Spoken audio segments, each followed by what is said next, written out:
खुलुमबाय रायजोफोर दिनैनि गोदान भिडिअआव बयखौबो बरायबाय।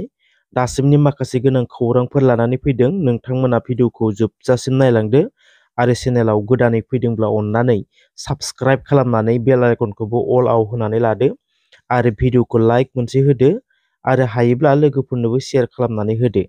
अब्ला दिनैनि सेथि आपडेट होनो आखायाव लादों नोंथांमोननो लागै।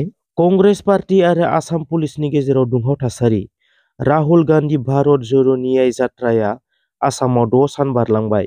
मैया 23 जानुवारि गुवाहाटी इउनिभार्सिटियाव थांदोंमोन राहुल गांधीया, नाथाय इउनिभार्सिटियाव थांनो होनाय जायाखैसै। लामाखौ ब्रेकेट लगायनानै रड क्रस खालामना दोनबाय आसाम पुलिसआ, नाथाय रोजा रोजा सुबुंनि थुबुरआ नारा नाथा ब्रेकेटखौ सिफायो आरो पुलिसजों दुंहाव थासारि सोमजियो।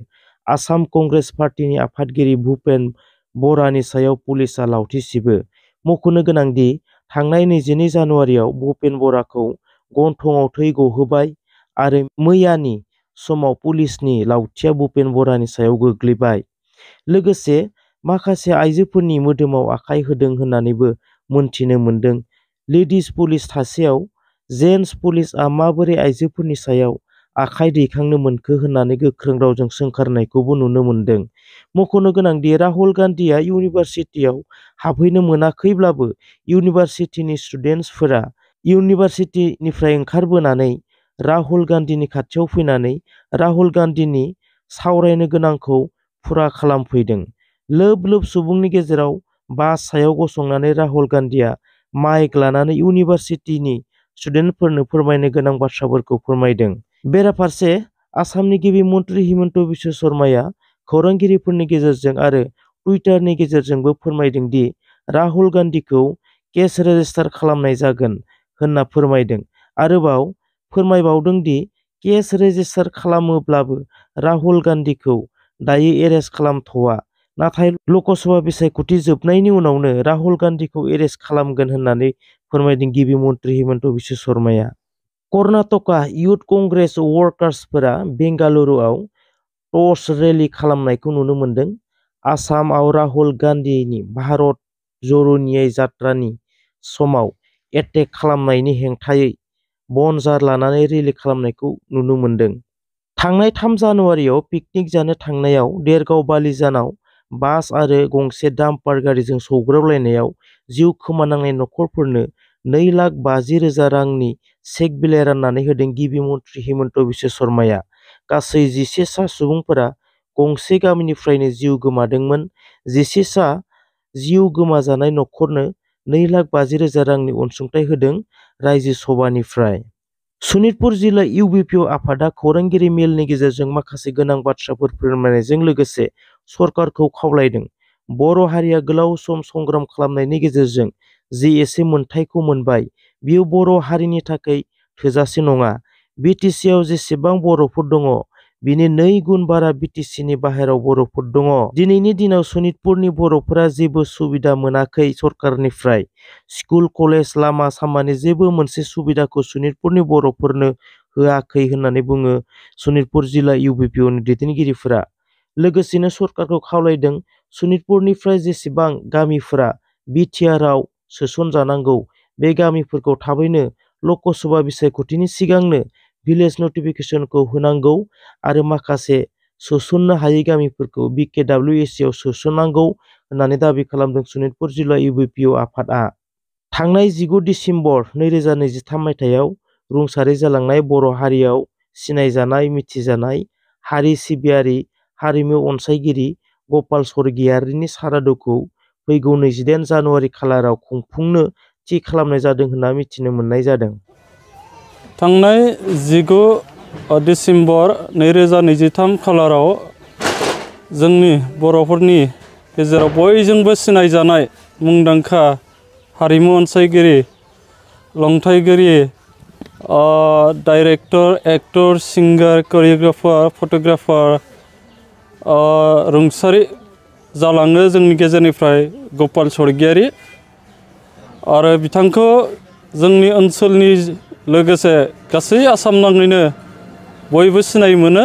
गपाल स्वर्गियारि होनोब्ला बिथाङा सासे मोजां आर्टिस्ट, आरिमुगोरा। दा बिथाङा अबथिरायै जोंनिफ्राय थांनाय 19 खालार डिसेम्बराव 2023 मायथाइनि बे खालाराव आगोमायै गोमालाङो जोंनिफ्राय। दा बिथांनि सारादुखौ जोङो रायजोआरि हिसाबै फैगौ 28 जानुवारि 2024 खालार एबा सानडेआव जोङो खुंनो थि खालामनाय जादों आरो बेखौ जोङो ओनसोलनि गासैबो रायजो राजा बिथांमोनखौ लानानै जों मोनसे बानजाय आफाद दानानै लानाय जादों आरो बे बानजाय आफादनि गेजेरजोंनो जोङो बिथांनि सारादुखौ रायजोआरि महरै खुंफुंनो आखायाव थि लानाय जादों।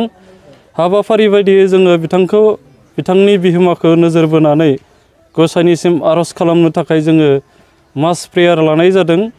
जोङो जोंनि गेजेराव सिबिजानाय बाथौ, ब्रह्म, ख्रिस्टियान गासै धोरोमारिफोरखौ लानानै जोङो मास प्रेयार खालामनाय जागोन आरो हाबाफारि बायदियै जोङो फुंनि समाव दुलाराय बर' हारिमु आफाद आरो दुलाराय बर' सावथुन महरगिरि आफाद बिथांमोना फिरफिला बिरहोगोन आरो बिथांमोननि उनावनो जोंहा रुंसारि गपाल स्वर्गियारि बिथांनि गोसोखां जे खाम्फा मुसुखा बेखौ जों बेखेवनाय जागोन आरो बिनि उनाव जोङो गासै हाबाफारिखौ लानानै जोङो मोनसे सावरायनाय बा अपेन डिसकासन बिथांनि जाहाथे समाजाव होलांनाय बिहोमा बेखौ जोङो सावरायनाय हाबाफारि लादों आरो बे सावरायनाय हाबाफारियावनो जोङो बुंथिगिरि हिसाबै जोंनि दुलाराय बर' हारिमु आफादनि बिबानगिरि बिथांमोन थागोन। लोगोसे बर' सावथुन महरगिरि आफादनिफ्रायबो बिथांमोना बाहागो लागोन सावरायनाय हाबाफारियाव।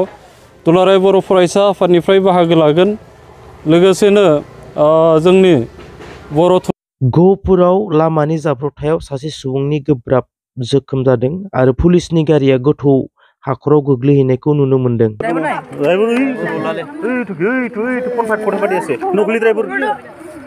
पुलिस गारियानो लखबलांबाय श्यामपुर बर्डाराव बरफुख्रि एम एल स्कुल खाथियाव बेखौ सोंनानै माजों लांनो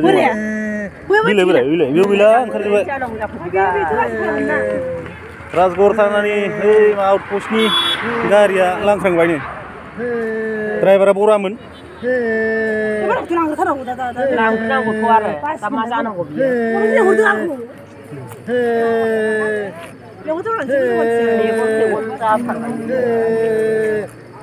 एफा गुसु बोथोराव दा न'निफ्राय मा फिसा नै थावफोरखौबो माबायदि बिरलायथारदों आसुरिसो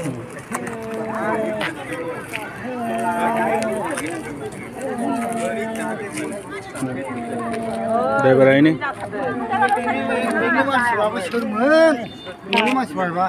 दा बोरै मिथिगोन